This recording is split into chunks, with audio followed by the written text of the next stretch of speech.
I can't believe you asked me what episode it is. Oh, right. We did the 100 Wow. last week. I forgot. I'm sorry. I've had my brain completely destroyed. I mean, that's fair. I think we both have over the past 7 days since we last recorded. Yeah. Uh, Anyways, hi, hello. Welcome to this week's podcast. It's episode 101. It is. We're going to give you the lowdown, the 101 on everything. Oh my god. This is the season Lemon Checkup OVA. It is a podcast where we have conversations about video games, anime, and manga. Hello, I'm Jared, joined as always by Doc Al and Ladium. Hi, hi. Hi, hi. And today, we're going to talk about some video games. That are nothing alike. Because that's all we do on this podcast, apparently, is talk about video games. Oh my A god. majority of it is that. Yeah, well. Whoops. Whoops, indeed. There's a train going by. Choo-choo. Choo-choo, indeed. So you were going to talk about a game that we talked about a few weeks ago, in a sense. The re-release of Luigi's Mansion. Luigi's Mansion, yes. Mansion. And I'm going to talk about one of the bigger releases of this year. It's called Gal Metal. No, it's we'll talk about that at some point in the future. But we're going to talk about Red Dead Redemption 2. I get really mad whenever I see it. What's the word I'm looking for?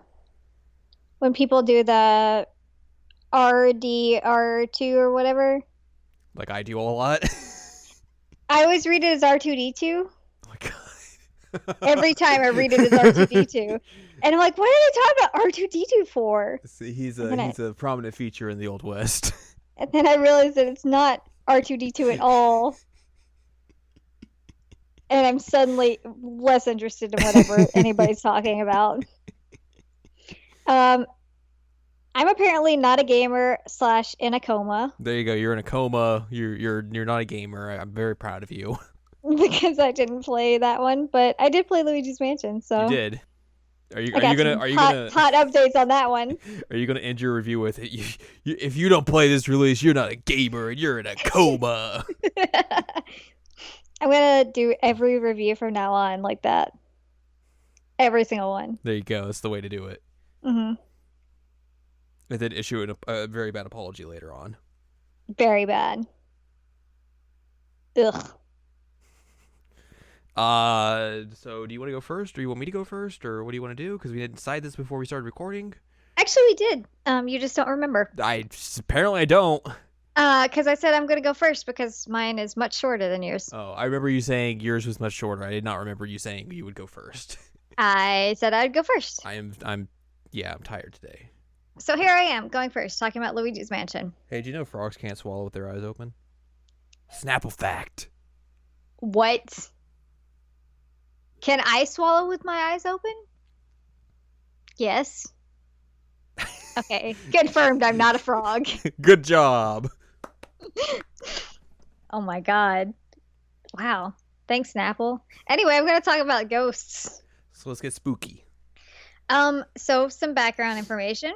Luigi's Mansion, it was originally on the Nintendo GameCube, and it came out in 2001. It was September 2001 in Japan and November 2001 in North America. Europe was May 2002. And so I was 18 when this game came out originally. It's true, we did the math on that. I was 13 going on 14. And it was a launch title with the GameCube, so it was the first game that we got. Oh, I guess. Yeah, that makes sense, I guess. Mm-hmm. I forget that like the GameCube didn't come out at the same time like the PS2 did, because it came out at the same time as the Xbox. Mm-hmm. So it was the first game we got with the GameCube, and we had the purple GameCube.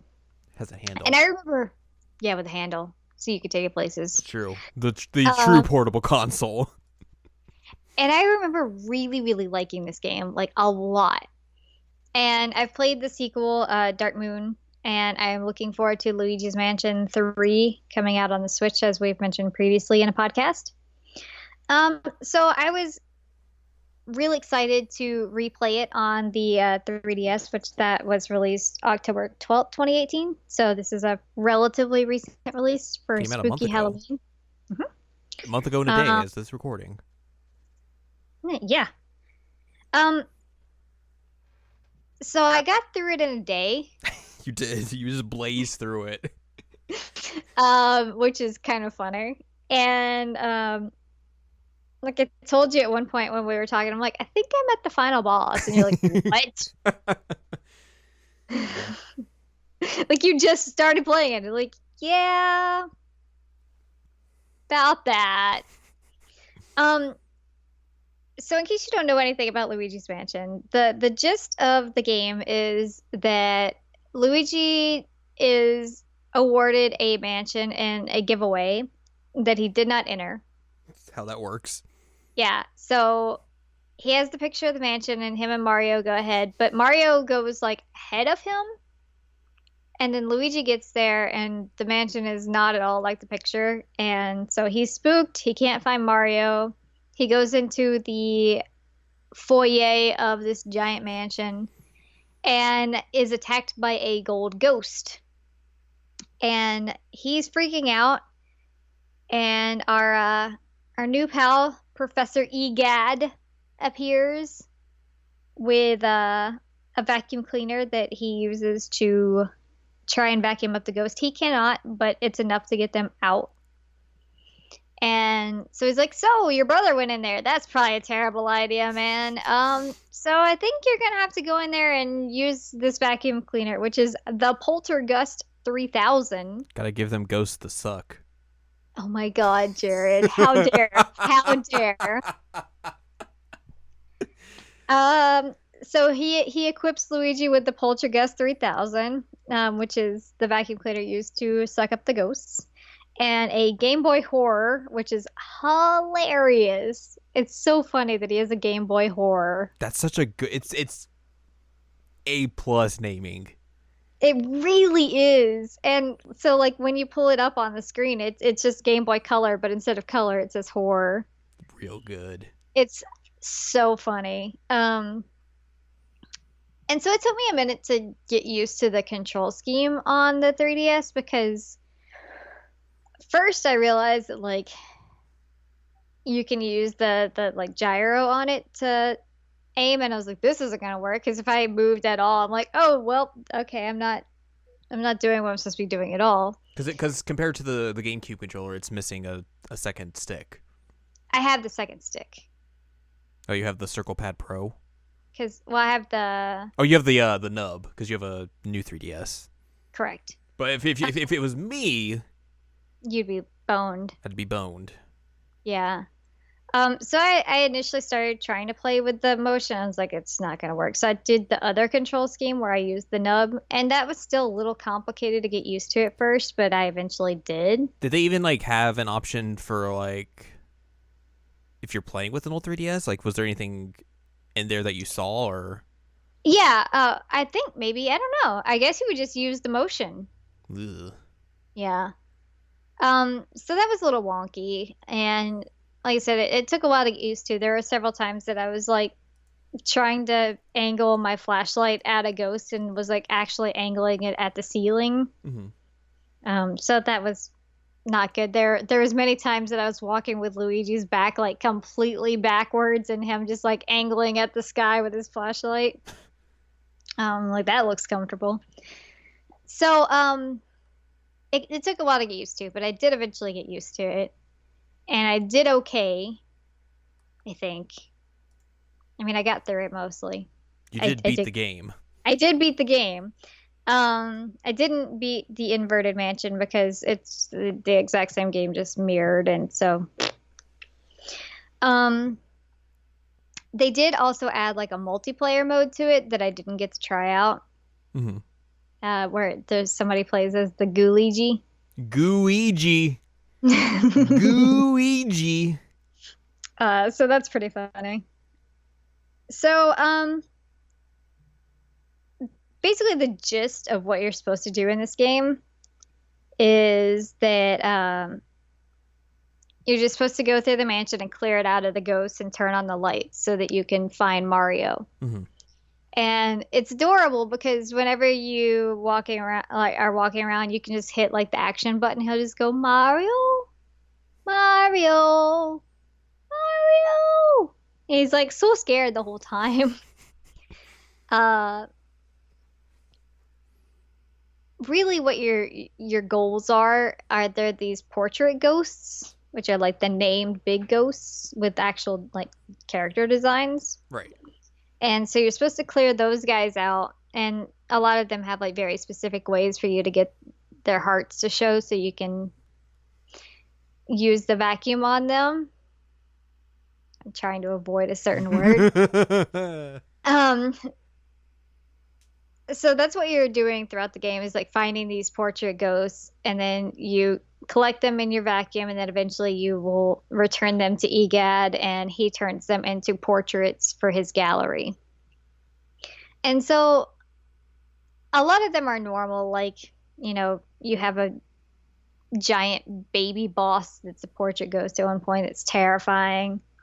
Um, but then some of them are like really, really fantastically named or just super smart boss battles. Like Vincent Van Gogh was really good, and he's the starving artist. And essentially, how his boss fight works is that he keeps painting like the regular ghosts that you always have to fight in the game. Hmm. On the canvases, then they'll come out. You have to kill those, and eventually, once like he can't summon any more ghosts, he's like, "Oh crap, what do I do now?" And then you go after him. Um, and there's some other neat ones that are like clockwork soldiers, which are kind of like the Nutcracker type soldiers, but they are ghosts, obviously. Um, there's some like cold ghosts, Brr. and there's a bodybuilder named Biff Atlas, which is a good joke. But they're all like named something really. I guess it makes sense for what they do. Right. Yeah. Um, there's also a dog, which is great. Little dog ghost. Bark, bark. And so you go through all those, and some of them are optional, but most of them you have to do.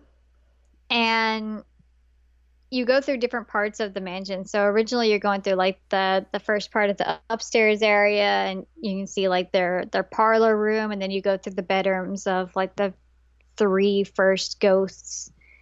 Eventually you go into like the first floor, like main hallway, and you find like the butler and um like the clairvoyant, which eventually you'll have to get rid of her. But initially, if you find hints that Mario left behind, so you find like his shoe and his hat and a glove and a power star. Mario's just stripping down. And so if you take those to the clairvoyant, she's like, "Oh, here are these hints as to where Mario is." And then after you do all that, she's like, "All right, you can get rid of me now. This is fine. I've served my purpose in life and death." Uh, I mean, it's really a creative game, though. I mean, the whole idea of just having this scared protagonist go through with a vacuum cleaner and cleaning out ghosts in this mansion is great. And one of the mechanics of it is that you're always like retrieving money. Like there's a huge amount of money in this mansion that you just vacuum up constantly. And it'll keep track of like what your money count is, which becomes important at the end. Yeah.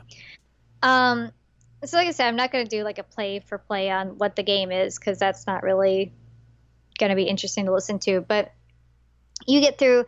I do want to mention though, there is this one room that's like an astronomy tower. And you go in the room and it's normal and it's fantastic. Then Luigi goes over and looks through the telescope and like looks at the moon. And then when you pull away from the telescope, the room is just like the walls blown out and you can like walk into space. And it's really cool. And the whole goal of it is to like grab a ghost ball with your vacuum and then shoot it at the moon. You get like a new area out of that. It's really, really creative. Through the hints, though, you realize that Mario has been turned into a portrait.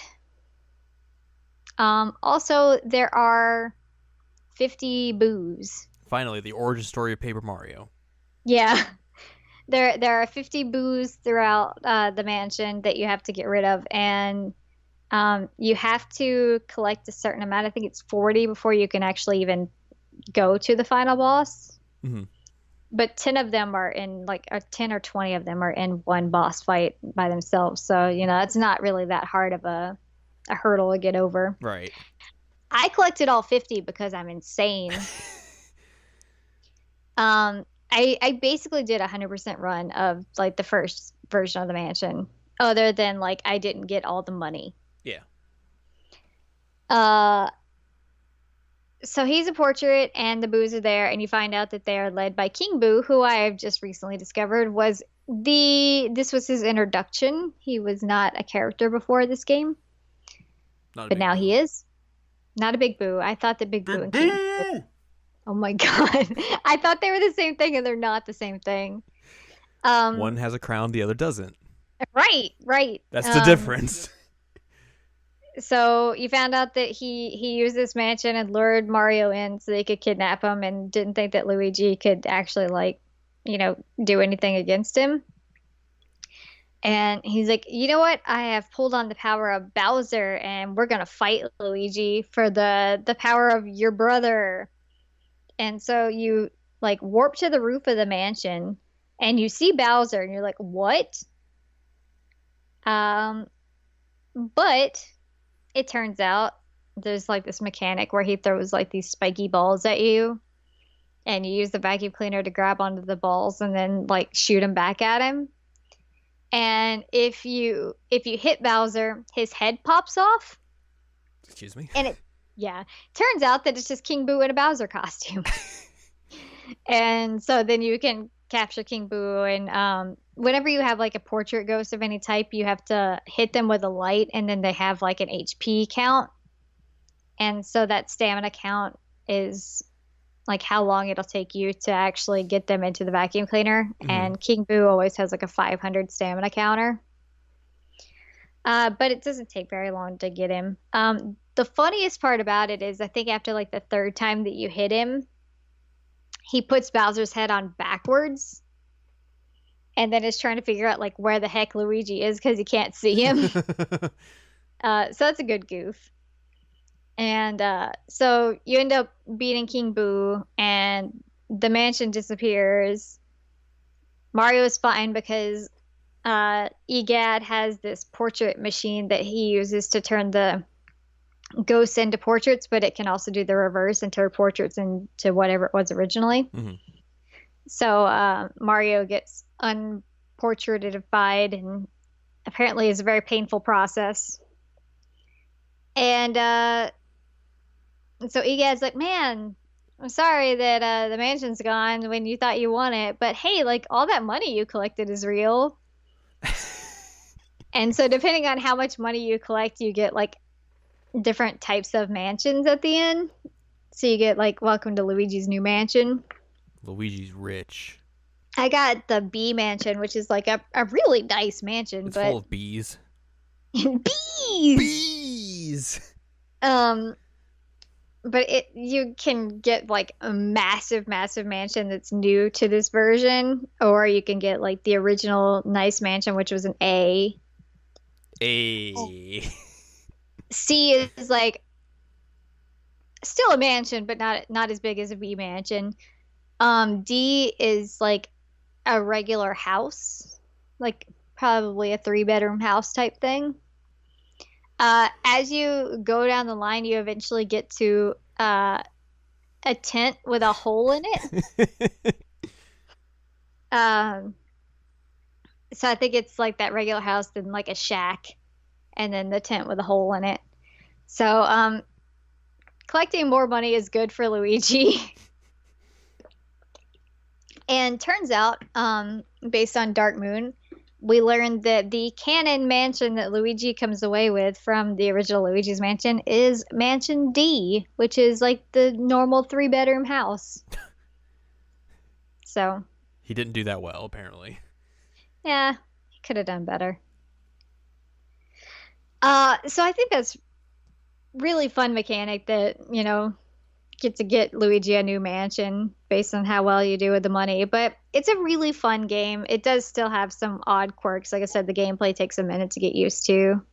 Um, One thing that we talked about recently was the whole urban legend of like, did Luigi commit suicide? Mm-hmm. And that is based on the fact that there is a scene in the game where Luigi, all the power's out, and Luigi hears a phone ringing, and he goes and he answers the phone. And as he's doing that, there's a lightning flash, and you can see his shadow, but it looks like he's hanging, Mm-hmm. like he's hanged himself. Um, they took that out in this version. Yeah. They fixed his shadow. So, for all you urban legend people, conspiracy theory people, Luigi has officially not committed suicide. Which, like, we were talking about this before you like started playing, and just like thinking like, would they keep that in? And our general consensus was like, no, they probably wouldn't. And then obviously, they didn't. But yeah, it makes sense why they would kind of remove that, just to try and erase that controversy that they inadvertently created with that from the original release. Yeah, I mean, Nintendo's not really a fan of controversy in the first place. So, like, if they knew anything about this, which I guess they did based on the fact that they removed it, then they're probably like, that looks bad on us. Maybe we should just cut that out. Right. But overall, like, the game's still really fun to play. It still looks great. And I had a good time. I guess the only really negative is that I did beat it in, like, A day. a day. But I mean, do you think like, did this need to be re-released and remade? I guess kind of remade. I think that the good thing about it is, considering the fact that there's a Luigi's Mansion 3 coming out, Right. on the Switch next year, supposedly. It's good, just like advertisement for that. It's good advertisement for that, but it's also like, I was 13 when it came out, but a lot of people that are getting the Switch and all would not have played that. Right, and also like, if you look at it technically, like there really isn't like an easy way to go back and replay that game. Mm-mm. With outside of like legally going and buying like a GameCube or a Wii and getting a copy of the game. So. Mm-hmm. Yeah, and I mean that's what I have is I still have my Wii and I still have my GameCube copy of it, but like that's complicated to do and not everybody Mm-hmm. can do that either. So I think it's a good way to like reintroduce people to it, or just like if somebody hasn't played it and is interested in the series, like it's a good way to introduce them. And it's like I said, it still looks great. It's a really fun game to play, and it introduces the quirks of that entire series really well. Right. Because I mean, it would be kind of the thing of like, why does Luigi have a vacuum cleaner? And like, well, because of this. And Dark Moon was fun, but it didn't have quite the same charm. Mm-hmm. So, I'm really happy that this one came, and I think it'll introduce people to it in a more accessible way. I wonder before the Switch version comes out, if they'll like bundle this with the sequel on 3DS and like as like a double pack or something to like That'd be smart. to like further get the word out of like, hey, play these games first and all that. And I mean, I don't know that you necessarily would have to. It depends on what the story is on 3, but like I don't think you needed to technically play the first one Right, to understand Dark Moon. But like I said, it's a good idea. And Yeah. I mean, it came out in 2001. So it's getting to be a pretty old game. Yeah. So, I mean, it's great, and a lot of people probably did miss it the first time around. One, because it was a launch title, and two, because like it was an odd title. Right. It's not like your prototypical launch Mario game. Right. So, I think it was a really, really good idea that they did it. I would recommend playing it for anybody who hasn't, or even if you did play it like I did back in the day and you just want to get some nice nostalgia boost there. There It you actually go. holds up, Yeah.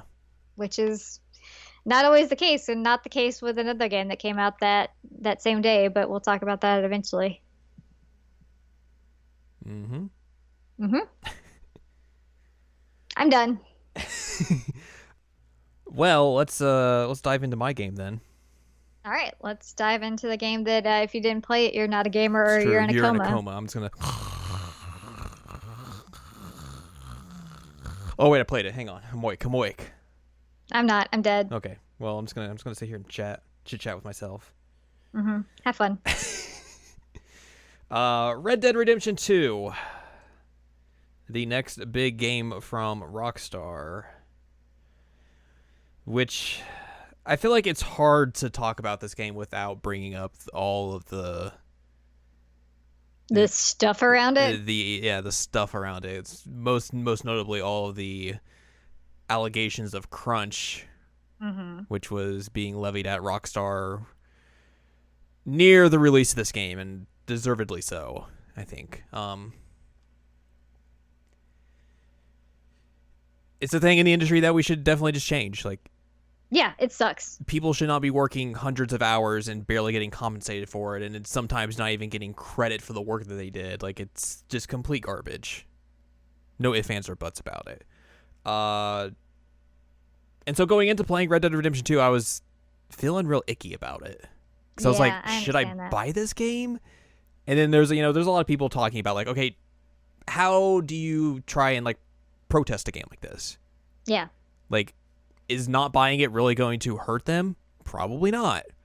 You're better off, and in a sense, it's weird to think about this, but in a sense, like, if you're thinking about not buying it, you're almost hurting the development team who are going to benefit from this because, they have, like, bonuses and all that attached to this, which obviously they're going to make hand over fist because this game has sold just a butt ton of copies already, but it's a weird thing to think about because, like, there's no really good answer to, like, how do you, like, try and combat this. And obviously you're not going to be really combating the working conditions when you're buying a game that's already finished. Yeah, and I mean, honestly, my stance on it was like I played the first one and I liked it. I thought it was a fun game.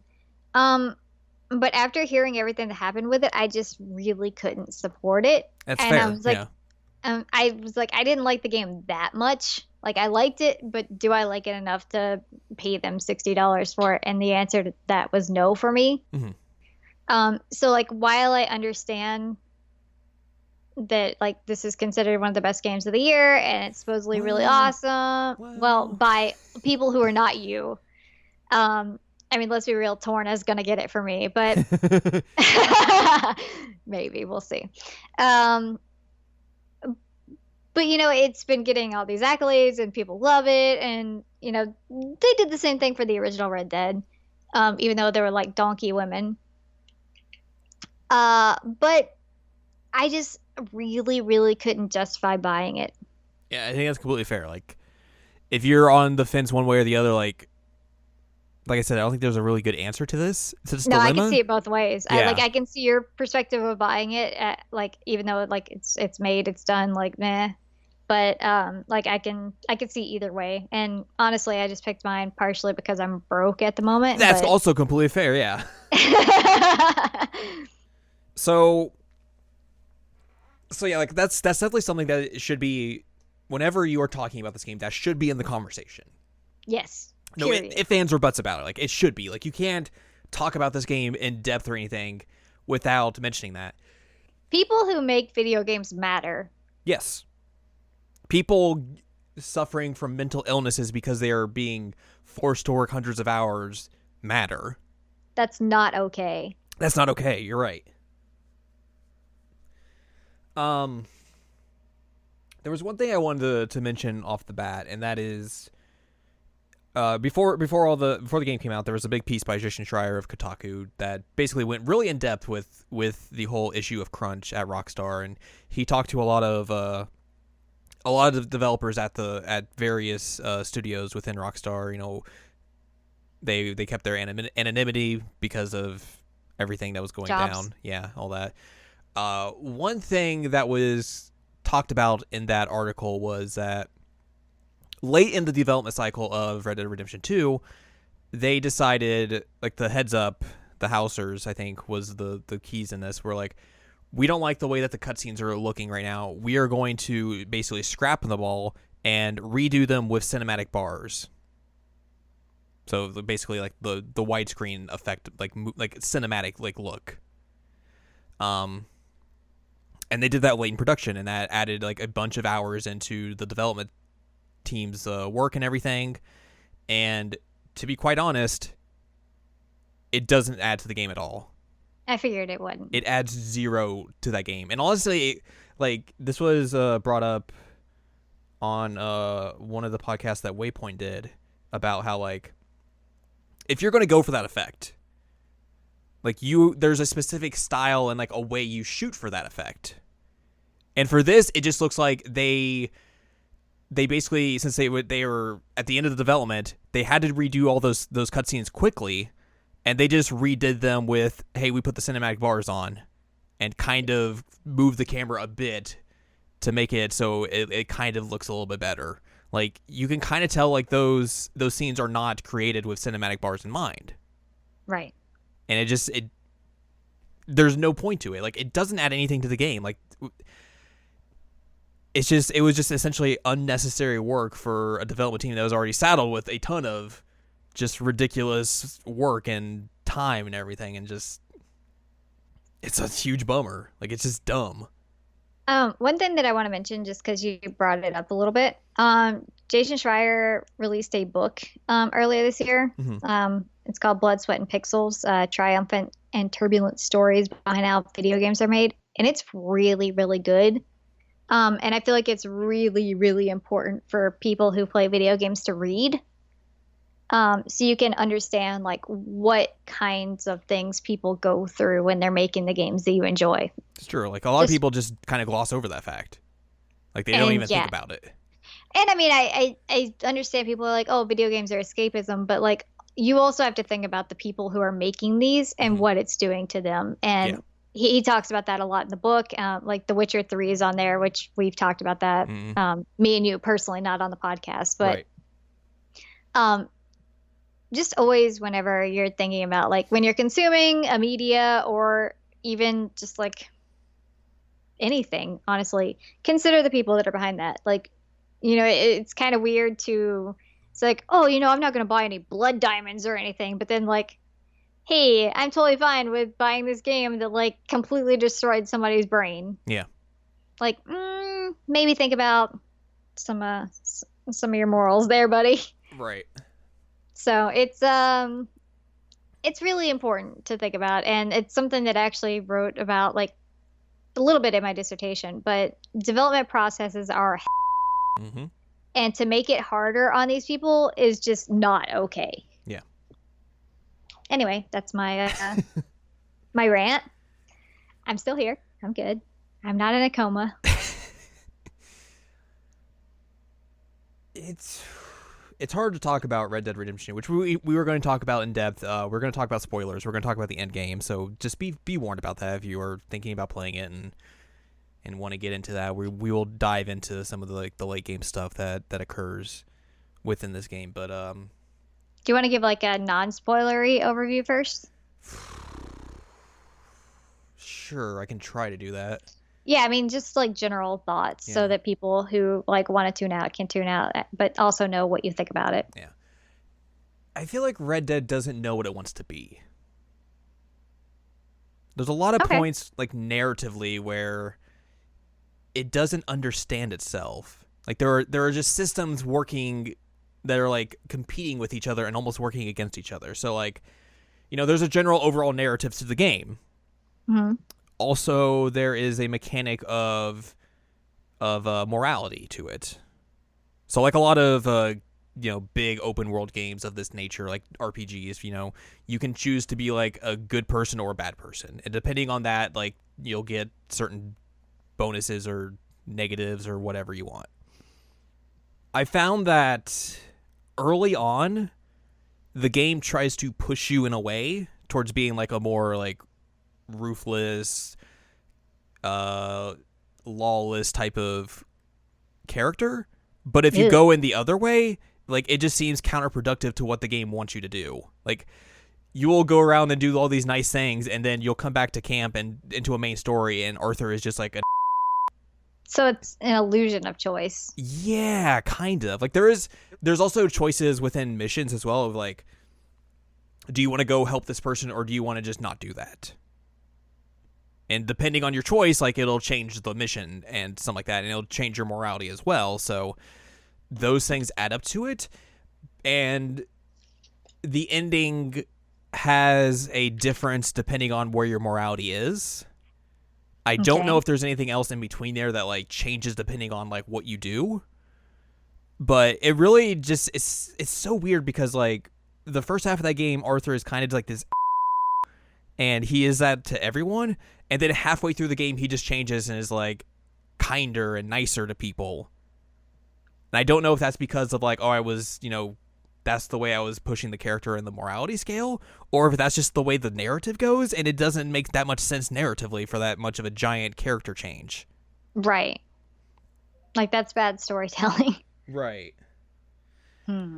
Gameplay wise, it's a huge. That world is huge. There's a lot to it. And you'll find people say that like there's a lot of stuff to do in that world, but I don't necessarily think there really is. Like a lot of the towns, you have the same sorts of things you can go do. You can go to the store, buy stuff, go to a gunsmith, buy guns, get your guns repaired and cleaned and everything. You go to the bar, maybe there'll be like poker or some sort of card game that you can use some gambling on, and maybe some other stores you can go to. But for the most part, like it's going to have like the same kind of locations and places you can go to in a town that are all around the other towns. When you're out in the open, you'll sometimes have these encounters with people. And it'll be like, just some random stranger that pops up on your map and they'll want you to do something.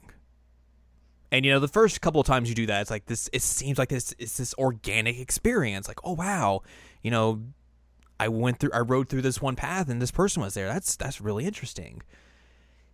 It begins to break when you kind of start ignoring those, and they start popping up again and again and again.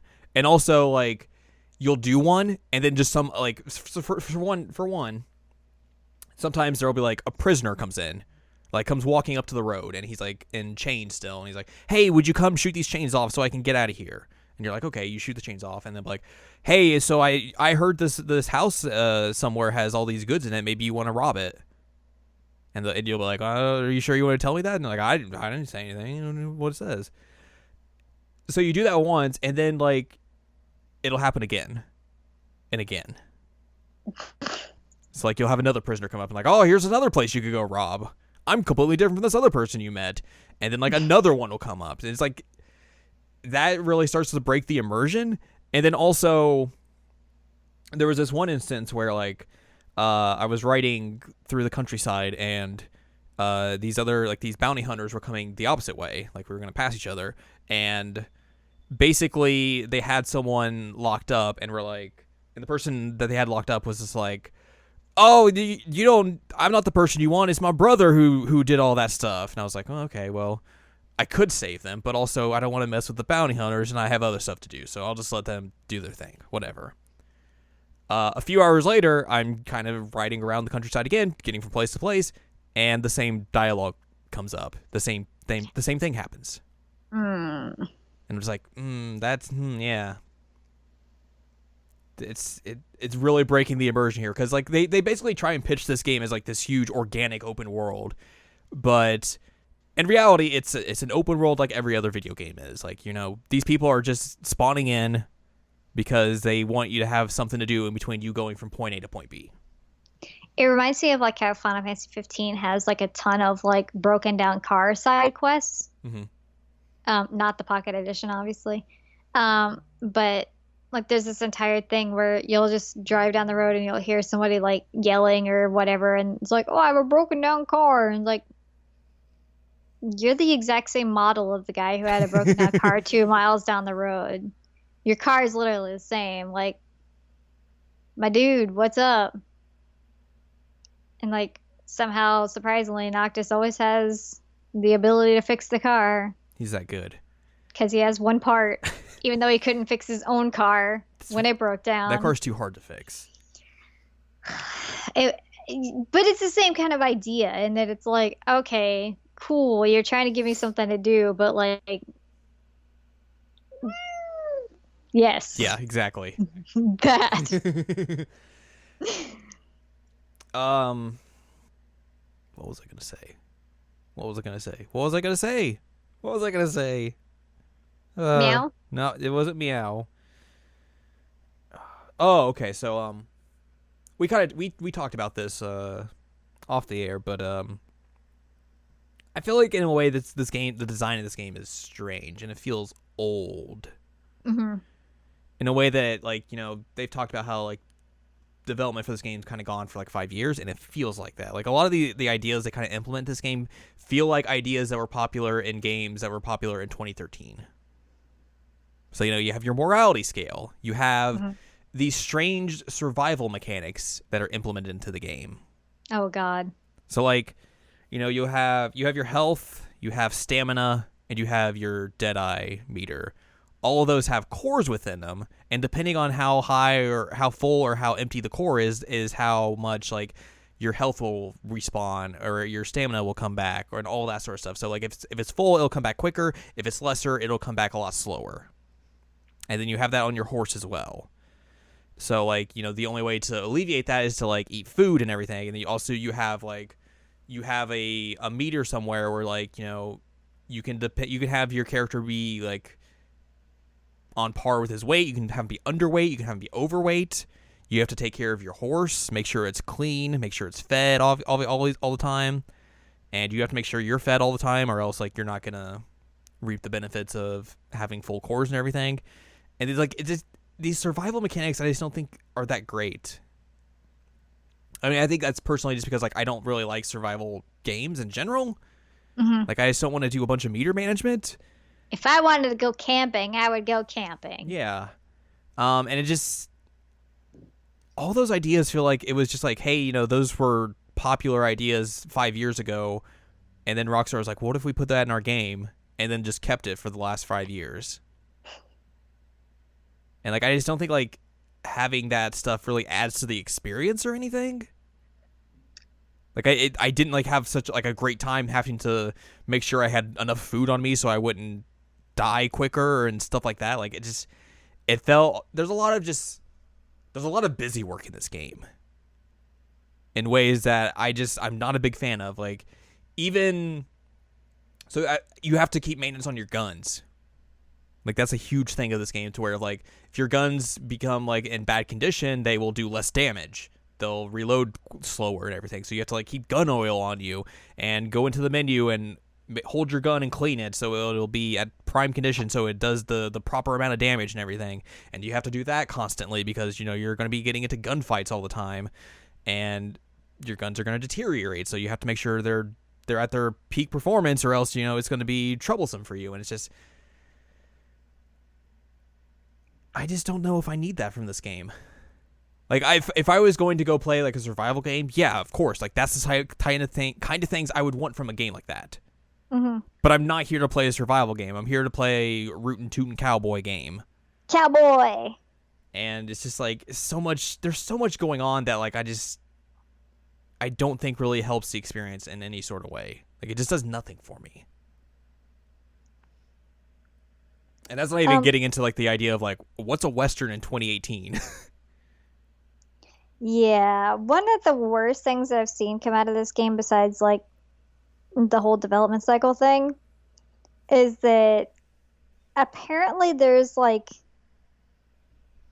early feminists in the game. Yes. And it's become a thing of like people just like beating the ever loving shit out of them.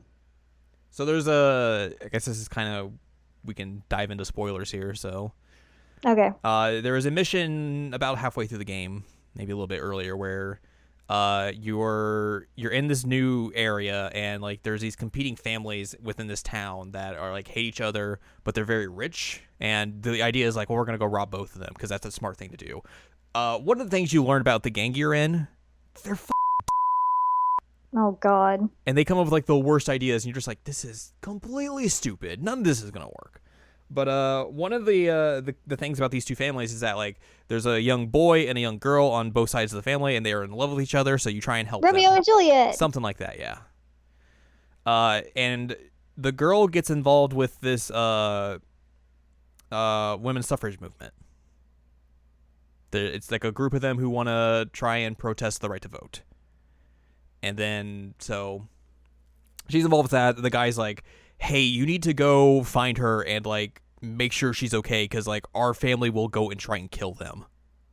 So like you go and protect them as a protest at the I think at like the bank or something, and like you just see all these guys come up and be like, oh, you guys should be in the kitchen. What do you do with protest? You don't need to vote, and all this sorts of stuff. And that happens. Like the mission kind of goes in a different way, or you have to go fight some dudes, but like it never went in like a bad way for me. But like also there's a point in there where like, you know, people are using that to like literally go into that mission and just murder all of those people. Yeah. Which is really I mean, legit, one of the like biggest things that I've seen come out of this game is just people beating the ever-loving crap out of every feminist they see in that. I'm like, why is this such a popular thing to do? Because gamers are gamers. Yeah, I know. Also, so this gets into a little bit about the treatment of indigenous people. Oh, I'm sure this is going to go right. And it really pushes forth the white savior kind of story. Oh, no. So you meet this father and son, and they're trying to like ask the government like, hey, can you like not take our land? Like, we are on this reservation that you put us on, like, and now you're trying to move us elsewhere. Can you like just not do that? Can you not? Yeah. So like at one point you go with the son and you go rob this like oil refinery, get some documents and help him out. And then later on in the game, like he's basically like the tribe is like warring with the US Army. And the son's like, well, we should go fight them. We should go murder all those people and fight them. And your character can either be like, I don't think that's such a good idea, or he can be like, just kind of go with it. If you go with like the, hey, this isn't a good idea, you go meet up with like the dad and kind of help him out with some missions, and also you help this like army guy who's on the side of the tribe and is trying to help them out, trying to like broker relationships between the tribe and the army, and you do some missions for them and everything. Eventually everything goes bad. It leads to like this big fight between the tribe and the army, and you basically lead your gang out to like try and murder all of the army. But a lot of that, yeah, just kind of feels like, well, we had to get the main character in there and have him help them out, but also like it's just, here's another white person coming in to try and fix things, quote unquote, and be the savior to these people who have been treated very terribly by other people of white origin. Yeah.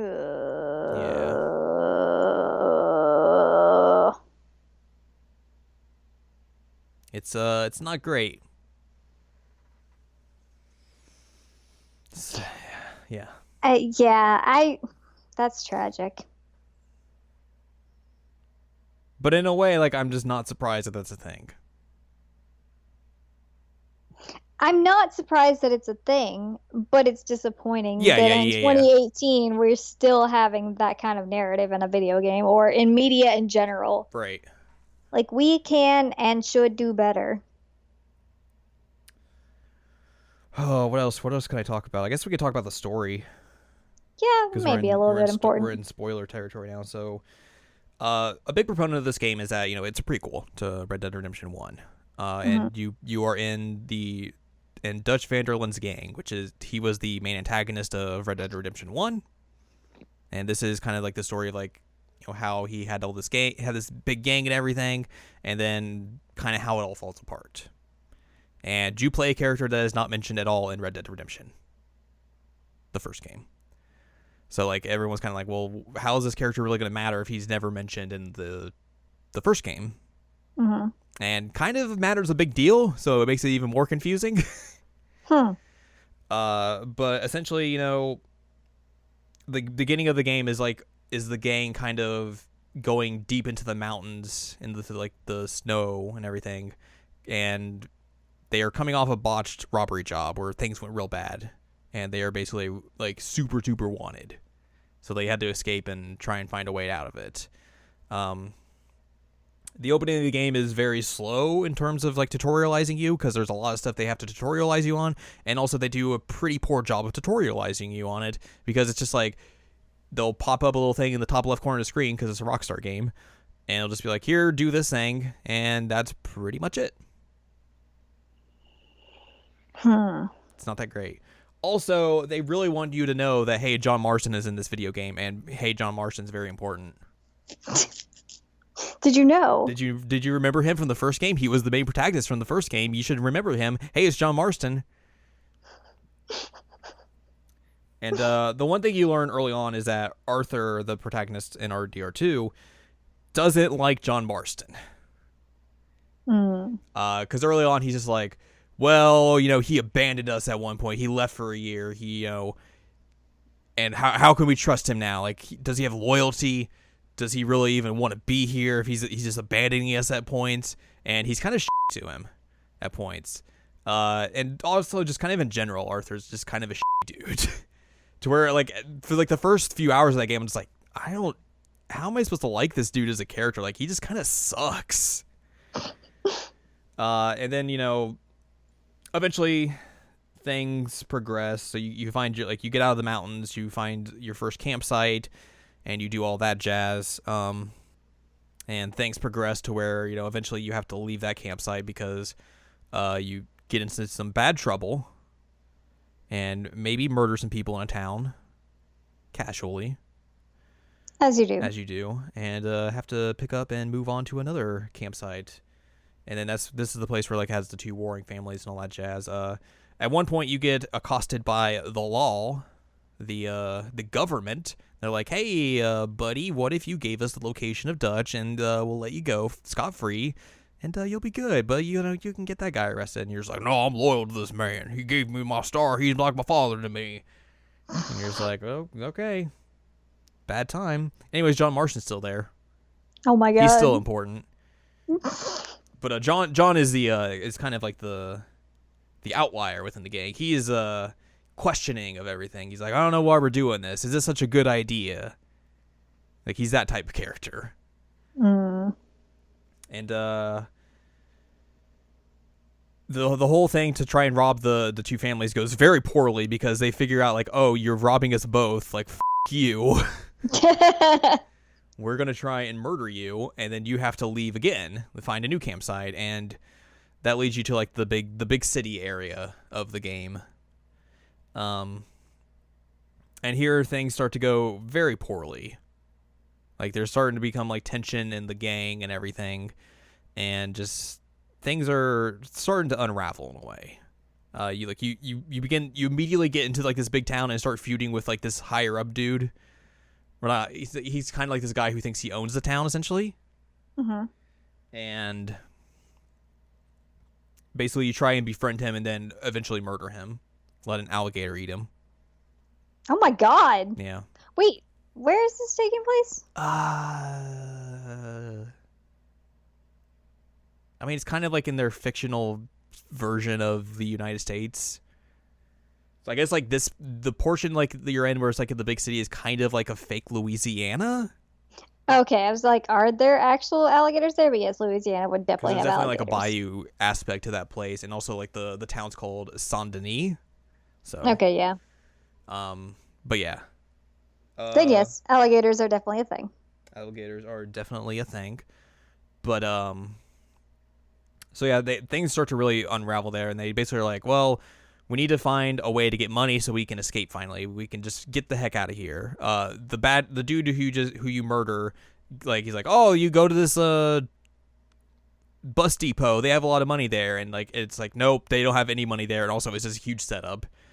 You eventually try and rob a bank, like in the middle of the town, and it's another huge setup, and like they kill off a couple of the characters there, and basically you hide out for like a day and then get onto a boat, and you're like, all right, we're gonna get out of here, go down to like Tahiti. That's the whole plan, and just get out of here, and then eventually we'll come back and get everyone else. Bad things happen. The boat gets like into a bad storm and just like makes everyone get shipwrecked, and island of Guarma. It's like around near Cuba. Supposedly, I don't know if it's a real place or not, but that happens, and then like the game gets real strange at this point because obviously like you're in a foreign country trying to help revolutionaries for some reason. Also, this is the point of the game where like you wake up on the island and you have to like walk around, try and find people, and the game literally makes you hold in the left stick to walk while it's in a cutscene. It's terrible, so bad. So you do all that. Like literally, one of the people you go down there to like, or you try and help these revolutionaries kill is like some guy you met at a party earlier on, at like the mayor's house in Saint Denis. So it's like, oh, of course, like this person's gonna show up, like because that's how storytelling works, clearly. And then by the time you get back, like things are really starting to unravel. Like you see, like Dutch is like starting to like murder people in ways that like he wouldn't before. Like he's going against like a lot of his ethical codes that he had tried to instill in the gang. And this is when like Arthur starts like questioning things as well. He starts to get all buddy with John Marston. Hey, you remember him? He's John Marston. He's the protagonist of Red Dead Redemption 1. That's Red Dead Redemption 1. Yes. So you get all buddy with him now.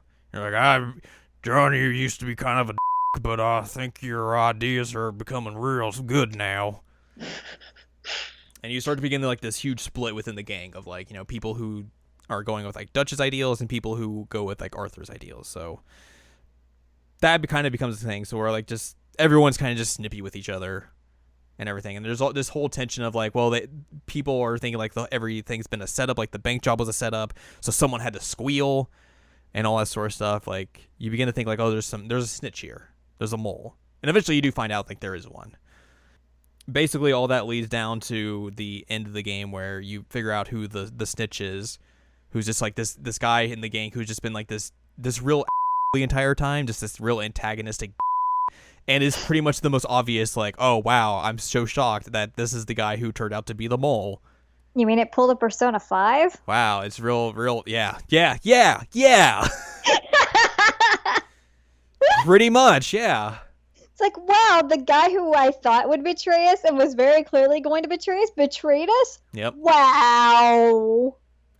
So the end of the game basically is just like everyone splitting off into two different groups and trying to evade the government coming down and murdering them all. As you do. But you get into a fight on the mountainside. It's like you and John are running away from the government.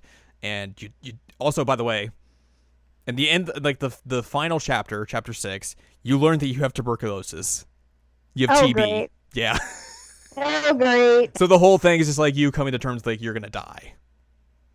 So you're evading the government, and it's you and John, and Arthur's like, John, you got a family. You got to get out of here. I'll take the fall for this. I'll lead them away. You get out of here. Go live your life. I'll give him my tuberculosis. I'll give him my TB. So, like, you let him go, and then the traitor comes up and is like, I found you. Now I'm going to beat you up. And you get into a fight with him. And essentially, you fight until, like, you're just out of breath and TBing to death. TBing to death? And basically, the guy, you're like crawling to a gun, and like you're about to reach the gun, and someone steps on the gun, and it's Dutch, and you're like, "Oh, Dutchy, this is the traitor. You should get him." And Dutch is like, "I'm gonna be very indifferent and just not do anything here, just walk away." And then the traitor goes off in his own direction. This is the thing where the ending part, where if your morality is different, it'll change it. So if your morality is good, you get to watch Arthur die as the sun rises on this mountainside. If your morality's bad, the traitor just murders you. Oh, Jesus. Yeah. I mean, I don't know which one of those is better way to go out, though. Like, I guess if you get murdered, it's a quick way to go out. TB's kind of not a pleasant death. Yeah, I mean, you have TB for like a good chunk of time too, so like you're just like having a terrible time with that. Mega TB'd. Mega TB. This was the thing that Red Dead Redemption 1 did. Epilogue. Where it kills off the main character and then you transition into playing as a different character. Correct. And of course, for this super duper long epilogue, you play as John Marston. Wow, I am shocked. I had no idea that you would ever play as John Marston. Yeah. So basically, it's just the lead up to the beginning of Red Dead Redemption 1, where it's like a few years after the events of Chapter 6, the end of that, and then you're on the run. You're trying to keep a low profile with your family, and then eventually you build up the ranch that is at the beginning of that you own at Red Dead in the beginning of Red Dead 1. You took it on the run. I kind of figured around the end of the game that like they're gonna do the protagonist switch again. Yeah. Like that's the thing. I just didn't know who it was going to be. I was thinking like it's probably going to be John, but like also I was hoping it was like a different character, like one of the newer characters they introduced. Mm-hmm. But it was like, no, it's John Marston. Yay. Yay. I kind of would have felt better if they just left that alone. Like if you just let him die on the countryside and didn't have an epilogue. Honestly, yeah. Yeah. And just like I don't need to play as John Marston again. If I want to play as John Marston, I'll go play Red Dead Redemption 1. And for people who have never played RDR1, like this isn't gonna mean jack to them. Like just gonna be like, okay, I guess I'm this person now. Wow, this guy they keep bringing up, I'm him now. Wonder why this matters. Pretty much, yeah. Also, I'm really upset you didn't catch my REO Speedwagon reference. I did. Okay, you didn't mention it. I'm like, God. But yeah, like that's the whole thing, and then the rest of the epilogue is just you building a ranch. You get to build a house. I mean, I would have been okay. I would have been okay if the end of that game just turned into Stardew Valley. It's just you building a house and farming. Nice. And that's it. Getting you a wife. Or you have a wife and a kid, so. Well, you know what? But like the end thing that you do in that epilogue is go find the traitor and kill him. Because of course. Yeah. Because he's not in Red Dead Redemption 1, so. Right. So that's the thing you got to do. And also, like, all the newer characters have to leave and go their separate ways. Of course. Because they're not at all in RDR1 either, so. Yeah. But yeah, like, that's kind of the whole gist of the story, and just, I don't know. It didn't land for you? It didn't really land for me. It's like, there are parts of that game I liked. Like, it's a gorgeous looking game. Like, just a lot of, like, the environment work is really, really well done. And there's parts of the story that I enjoyed. But as a whole, like, I think there's so much going on that is fighting itself, like, going on within that game that's fighting against each other, and just issues with the narrative and the storytelling that it's like, I think it averages out to being an average game. Which I know is, like, contrary to what everyone else has been saying about it, but, like, I didn't get a lot out of that game. It didn't blow your mind? It did not blow my mind. Which I don't know, maybe it's just in 2018, like, the Rockstar formula is just doesn't work for me anymore, yeah. Like, they've pretty much been making the same type of 3D open world game since Grand Theft Auto 4. Like, in that nature, in terms of, like, control-wise, and how, like, missions are set up and everything, and what kind of stuff you can do in an open world. It's just been the same since GTA 4, which was released in, 2008? So 10 years ago? Ooh. And it's like I just don't think any of that like that control scheme's bad. Yeah. It's bad. And like you can change it, but like I was so far in that I just didn't feel like I could relearn the control scheme and have it really be effective. So like I just kept it the way it is, but it's not good. It's not a good control scheme, and especially with like when you see other open world games doing that style of gameplay and doing it better and having better controls within them. Yeah. You know, it's a better revenge story that's open world. What's that? Breath of the Wild. It's true. Saints Row 4. Saints Row 4, yes. Oh God, it's funny when we're like Saints Row 4 is a better game than Red Dead Redemption 2. I would say that, yeah, 100%. I mean, like I haven't played it, but it sounds like it is. Wouldn't even think twice about that. At least I got to blow shit up in that one. You did. A lot. So yeah, that's Red Dead Redemption 2.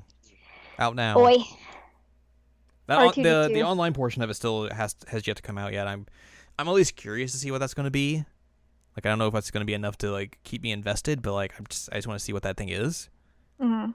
But like just overall, like I felt like I had more issues with that game than I had positives. So that's my 2 cents. Sorry, I'm not a gamer, and now I have to go back into a coma. I mean, same. Because I didn't like Red Dead 2. I didn't even bother playing it.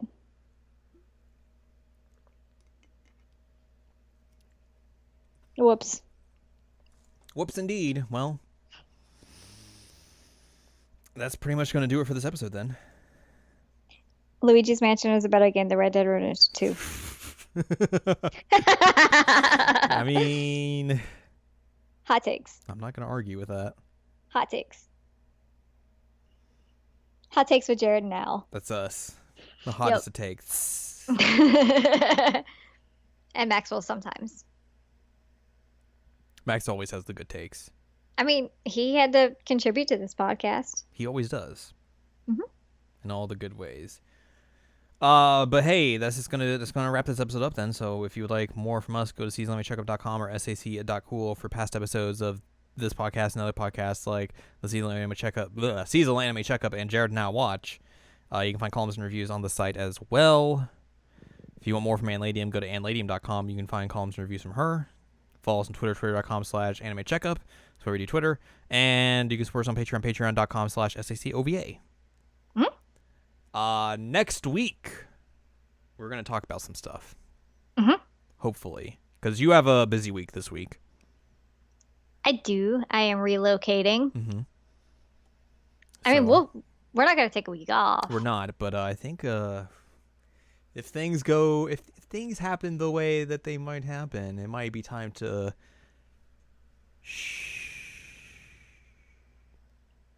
All right. Mm-hmm. Bake some cakes. Yeah, we gotta talk about the Great Bake Off of New York City. I am so ready. So potentially look forward to that next week, mm-hmm. which is gonna be just God hilarity. Oh, good ride. I am so ready.